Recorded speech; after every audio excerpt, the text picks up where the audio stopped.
Olá, meus alunos. Então, estamos aqui na nossa aula, nosso slide número 10, né, de Introdução ao Estudo de Direito 2, e seguiremos no nosso conteúdo. Vão acompanhando aí nos slides de vocês, que eu vou passando aqui para a gente fazer a sequência bem certinha, tá bem?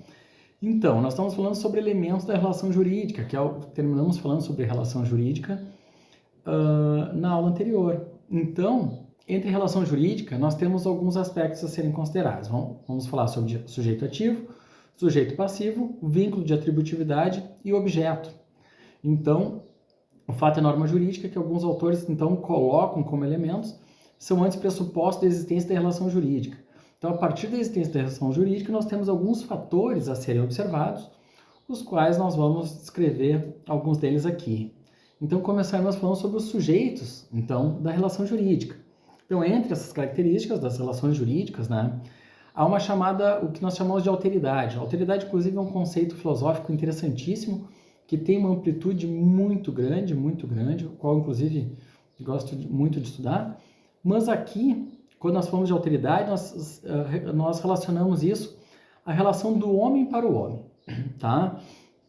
Nesse vínculo, então, intersubjetivo, cada qual, então, possui uma situação jurídica própria, eles vão ter direitos e deveres ali, e cada um vai ocupar uma posição nessa relação como titular de um direito ou titular de um dever.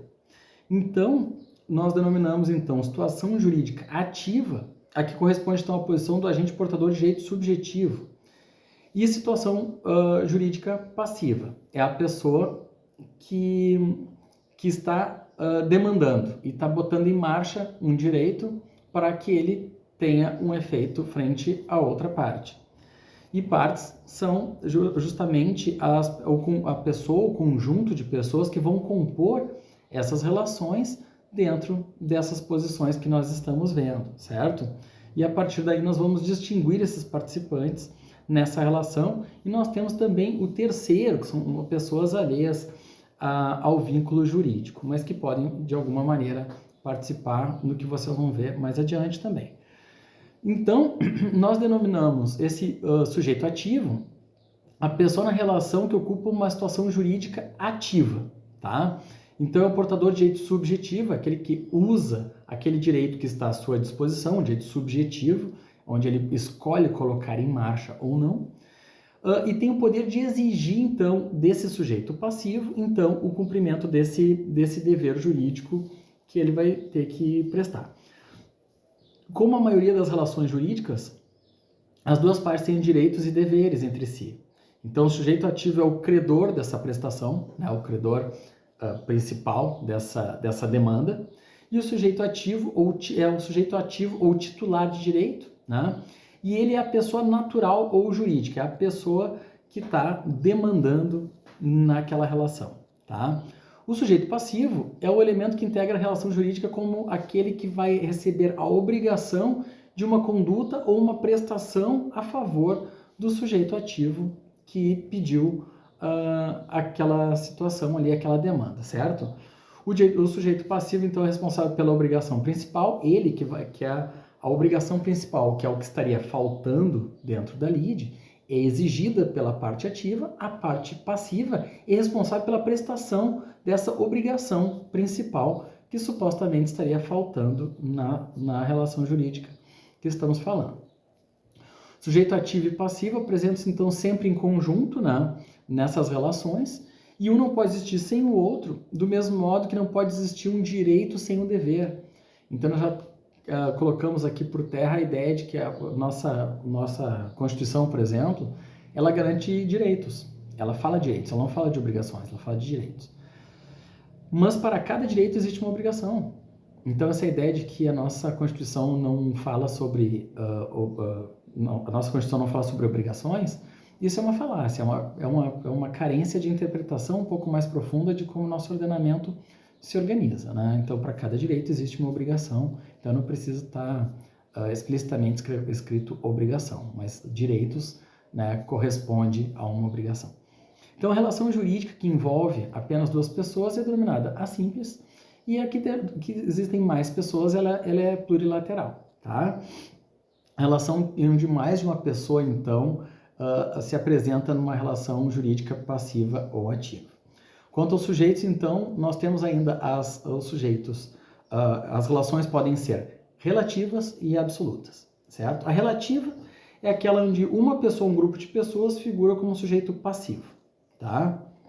Absoluta é quando a coletividade se apresenta como sujeito passivo, que ocorre, então, quando um direito de propriedade, os direitos personalíssimos, né, em que todas as pessoas têm o dever de respeitá-los, investindo-se, pois, da situação jurídica passiva. Então, a relativa, então, assim, ó, é como existe um grupo e uma ou outra pessoa do grupo, né, vai figurar como o sujeito passivo. A absoluta é quando todas essas pessoas vão responder do mesmo modo naquela situação jurídica como sujeito passivo, certo? Então, a relação jurídica ela pode ser também de direito público e de direito privado, né? A primeira hipótese, então, ela também denominada relação de subordinação, é quando o Estado participa da relação como sujeito ativo. Então, quando o Estado impõe, né, a sua força para que ele impõe alguma obrigação, então, e o direito privado ou de coordenação também, né? Quando integra, então, por particulares em um plano de igualdade, podendo o Estado nela participar ou não, mas não investido da autoridade de Estado, como parte normal. A primeira hipótese, então, a ideia de direito público, é quando o Estado é uma parte, né, impondo a sua força frente à outra parte. E o direito privado é entre as pessoas e pode ter uma participação do Estado ou não, mas numa outra dimensão, certo? E nós vamos para o vínculo de atributividade. Então aqui nós trouxemos uma citação aqui do Reale, e ele fala o seguinte, ele fala assim, é o vínculo que confere a cada um dos participantes da relação o poder de pretender ou exigir algo determinado ou determinável. Tá? Então, o vínculo de atributividade pode ter origem ou com o contrato ou por lei, né? No contrato ou na lei. Então, existe um vínculo onde cada integrante pode exigir, então, ou pretender algo determinado ou determinável, né?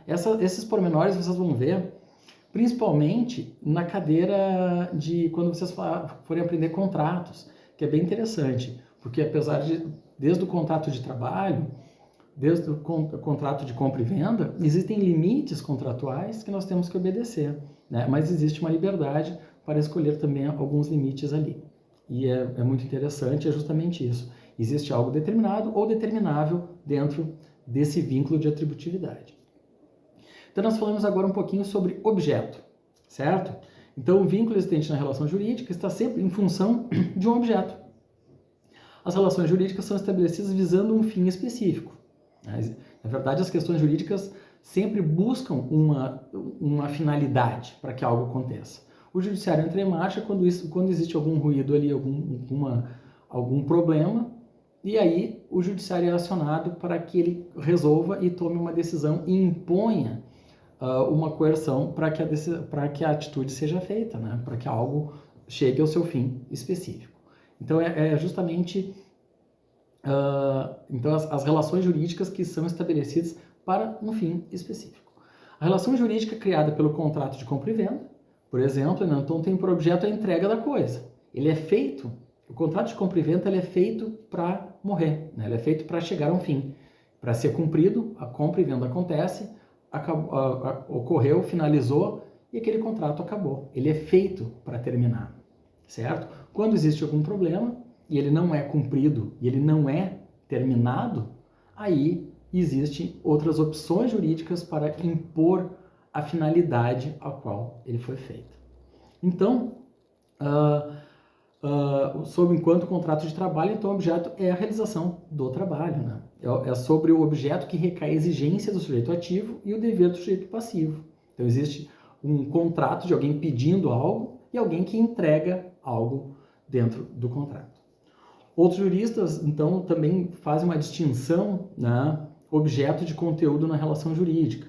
O objeto também determinado como objeto imediato é a coisa que recai o poder do sujeito ativo, enquanto conteúdo ou objeto imediato é o fim que o direito garante. Então aqui tem uma subdivisão ainda, que alguns juristas colocam aí. Então, objeto é o meio para se atingir o fim, enquanto o fim garantido ao sujeito ativo denomina-se conteúdo. Mas vamos ficar com a primeira parte, né?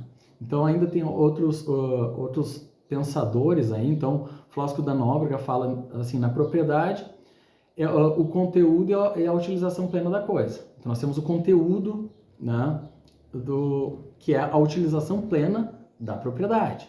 E o objeto é a coisa em si. Então, na hipoteca, por exemplo, então o objeto é a coisa. E o conteúdo é a garantia que é dada, né, de garantia a uma dívida. Então existe ainda uma pequena subdivisão dentro da questão dos objetos, né? Então na empreitada o conteúdo é a realização da obra. Então esse é o conteúdo, nós queremos a realização da obra, né? O objeto é a prestação do trabalho. Então o objeto né, é a questão de um contrato de trabalho para que alguém faça alguma coisa, né? Então numa sociedade comercial o conteúdo são os lucros, né, que se procura dentro daquela sociedade comercial. O objeto é o ramo de negócio ao qual é explorado aquele negócio ali. A doutrina, então, registra com divergências, né, que o poder jurídico de uma pessoa recai sobre a própria pessoa, outras pessoas e coisas.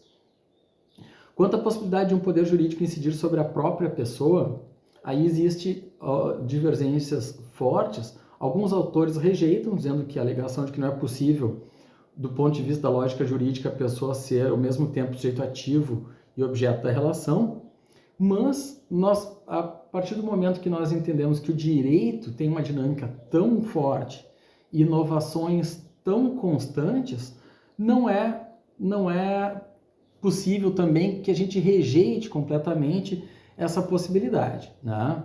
Então, nós precisamos respeitar também essa dinâmica, esse caminho do mundo jurídico e poder esperar que isso ocorra, certo? Então, vamos falar um pouquinho agora sobre dever jurídico. Então, com a matéria do presente capítulo, então completa-se o ciclo de estudos intitulado Relações Jurídicas. Então, aqui nós estamos nos encaminhando para o final. Os diversos assuntos já elaborados nessa unidade então deixaram patentes algumas notas peculiares, então, aos deveres jurídicos. O esquema da relação jurídica mostrou, então, a simetria existente entre direito subjetivo e dever jurídico. Então, nós temos um dever subjetivo, um direito subjetivo, que é aquela norma que está à disposição, um direito que está à disposição, que nós escolhemos colocar em marcha ou não e usar ela para demandar algo contra alguém ou por alguém.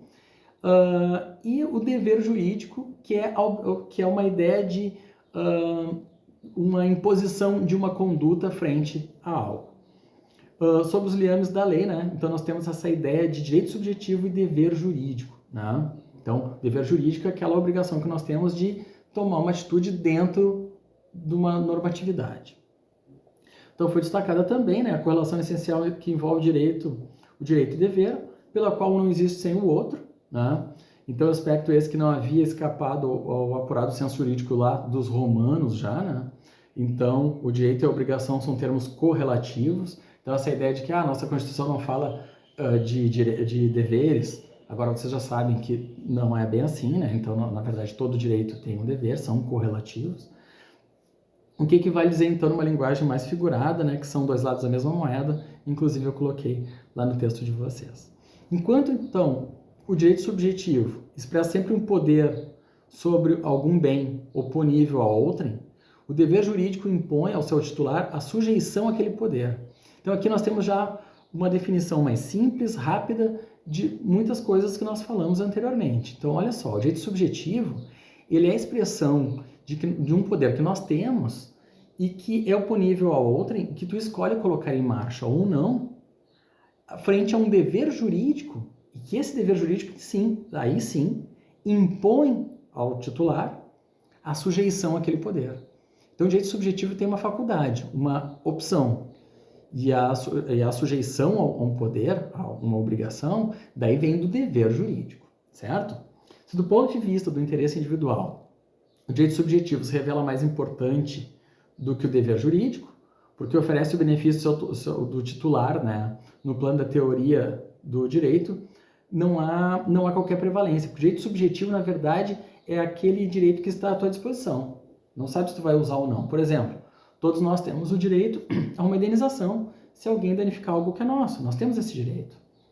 Se tu vai usar ou não, daí é outra situação. Tu vai escolher se tu quer ou não. Se alguém chega perto do teu carro, bate, e acontece um pequeno dano, claro que tu tem o direito subjetivo de exigir a reparação do dano ou a indenização pelo dano feito. Mas tu pode dizer, não precisa. Eu posso escolher não colocar aquele direito subjetivo em ação. Né? A partir do momento que se coloca, sim, se tem um dever jurídico de seguir as regras, e se colocar esse direito em marcha, a pessoa vai ter uma obrigação jurídica de indenizar.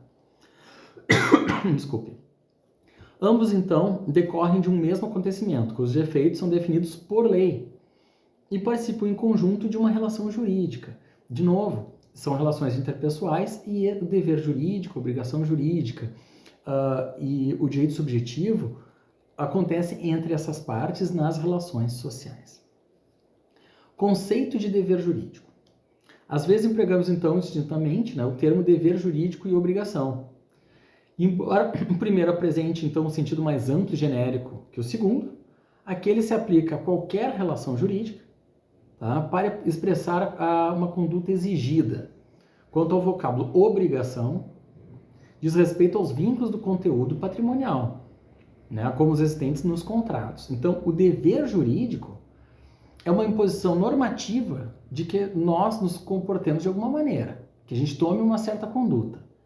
A obrigação jurídica fala sobre algo de conteúdo patrimonial. Né? Existe uma obrigação jurídica.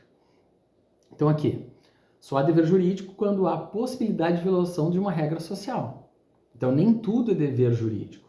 Nós temos aqui uma amplitude grande, mas existem questões de trato social, questões de cunho moral, de questões religiosas que não são deveres jurídicos, certo? Mas o dever jurídico é muito ligado a uma normatividade, né, de regras sociais. Dever jurídico é uma conduta exigida, tá? É imposição que pode decorrer diretamente de uma norma de caráter geral, como a que estabelece a obrigatoriedade do pagamento de impostos, por exemplo, né, ou indiretamente pela ocorrência de certos fatos jurídicos de diferentes espécies. Né? Por isso que eu falei que tem uma amplitude maior. A prática de um ilícito civil, que gera o dever jurídico de indenização. A gente estava falando agora há pouco sobre a questão de danificar um carro, por exemplo. Um contrato pelo qual se contraem obrigações, declaração unilateral de vontade em que se faz uma determinada promessa. Então, existe um dever jurídico ali imposto.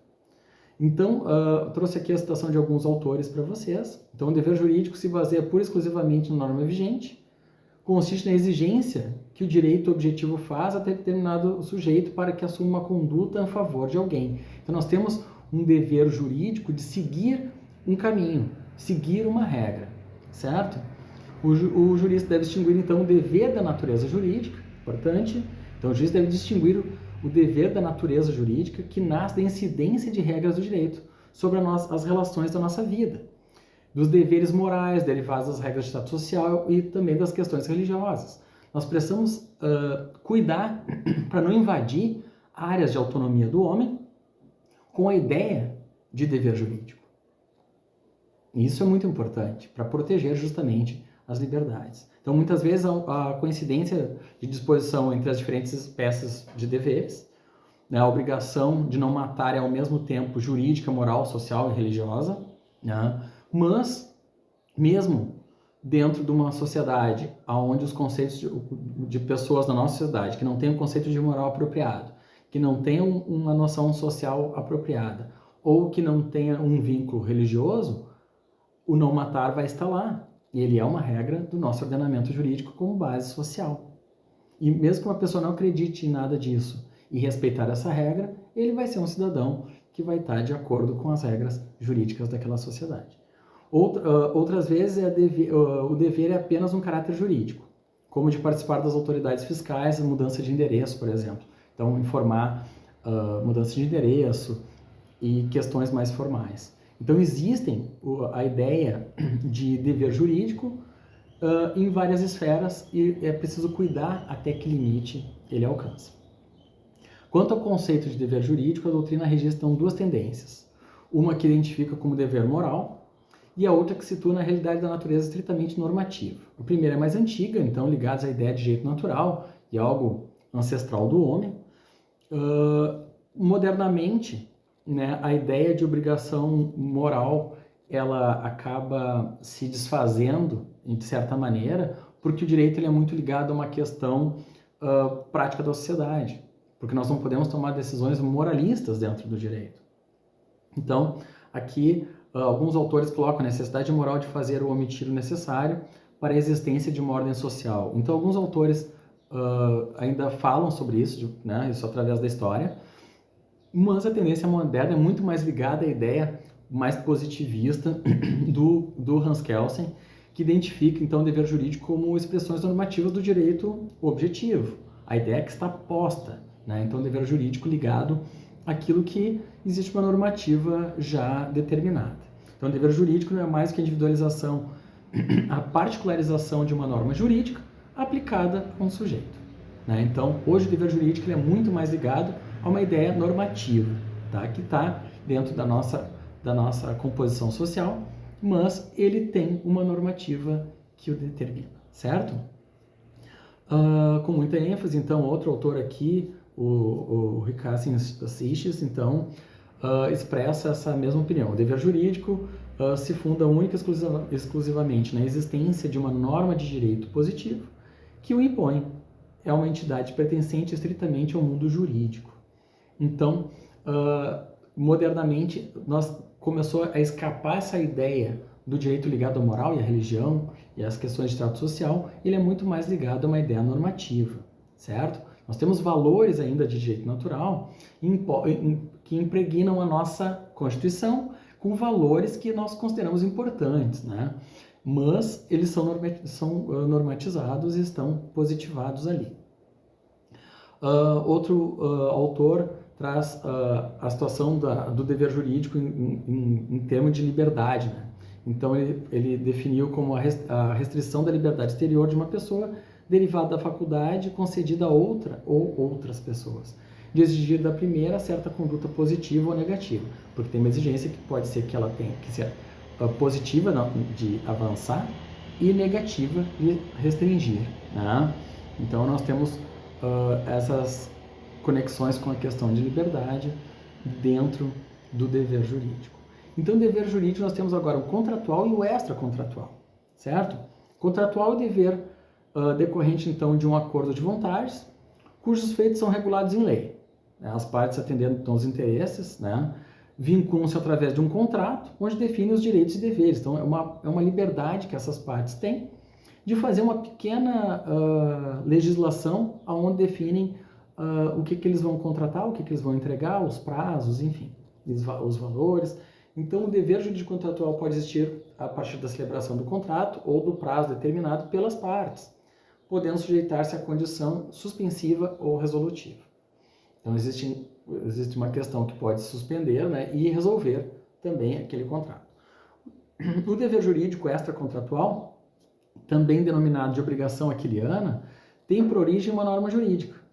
O dano a um veículo, por exemplo, provocado por um aborrecimento, né, uma batida, né, gera direito e dever para as partes envolvidas, como a gente estava falando antes. Então, não existe um contrato ali.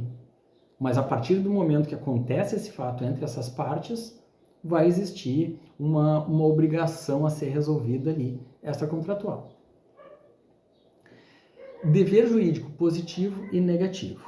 Tá? Então, o dever jurídico positivo é o que impõe ao sujeito passivo da relação uma obrigação de dar ou fazer. Então, até esse momento, vocês já conseguiram perceber que existe uma questão de dever jurídico positivo, é o que impõe, então, ao sujeito passivo da relação uma obrigação de dar ou fazer. Tá? Ao passo que o dever jurídico negativo exige sempre uma omissão. Então, aqui, quando a gente fala sobre o direito positivo e negativo, não é uma questão de ser bom ou ruim, é uma questão de ser ativo ou omissivo. Tá? Então, aqui o direito, ao passo que o dever jurídico negativo exige sempre uma omissão. Então, as generalidades do direito positivo cria deveres jurídicos comissivos, enquanto o direito penal, então, em quase sua totalidade, então, impõe deveres omissivos, para não fazer, certo? Inclusive, dentro da nossa própria Constituição tem, né, prestações positivas e negativas do Estado. As positivas, por exemplo, o Estado é obrigado a dar educação pública, é obrigado a garantir a saúde, é obrigado a dar moradia. Existem obrigações positivas, o Estado precisa ir de encontro à população para prestar aquelas obrigações. Por outro lado, existem obrigações negativas, né? Por exemplo, o Estado não pode entrar na casa das pessoas, o Estado não pode quebrar sigilos sem motivos muito específicos. Tem que respeitar o domicílio, tem que garantir a livre expressão de opinião, de religião, de sexualidade. O Estado tem que se omitir, ele tem uma obrigação negativa de não determinar questões íntimas no cidadão. Então, existem em vários pontos do nosso ordenamento jurídico essas possibilidades. Então, nós temos o dever jurídico permanente e o transitório.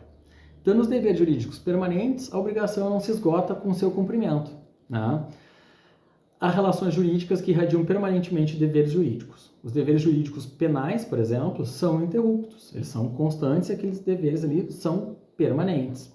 Transitórios ou instantâneos são os que se extinguem com o cumprimento da obrigação. O pagamento de uma dívida, por exemplo, pagou, acabou e aquela obrigação não existe mais, né? Cessa o dever jurídico naquele momento.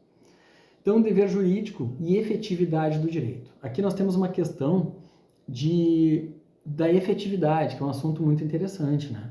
Que é ser efetivo, que realmente ocorra aquilo que se propõe. Então, o cumprimento do dever jurídico, que o direito alcance, então, essa efetividade. Possuem deveres jurídicos não apenas os indivíduos, enquanto membros da sociedade, mas também aqueles que, por sua condição de autoridade administrativa ou judiciária, têm a missão de aplicar as normas jurídicas. Então, é uma questão de efetivar. A efetividade jurídica, cujo estudo mais aprofundado acha se afeta então, a questão da sociologia do direito, ele se caracteriza, então, pelas regras de direito que são acatadas nas relações intersubjetivas e aplicado para aqueles que funcionam dentro desse sistema. A efetividade do direito, então, ela possui alguns graus, né? Então, ela é plena quando ela consegue ser generalizada e os seus destinatários conseguem usar esses direitos, então, por esses funcionários, né?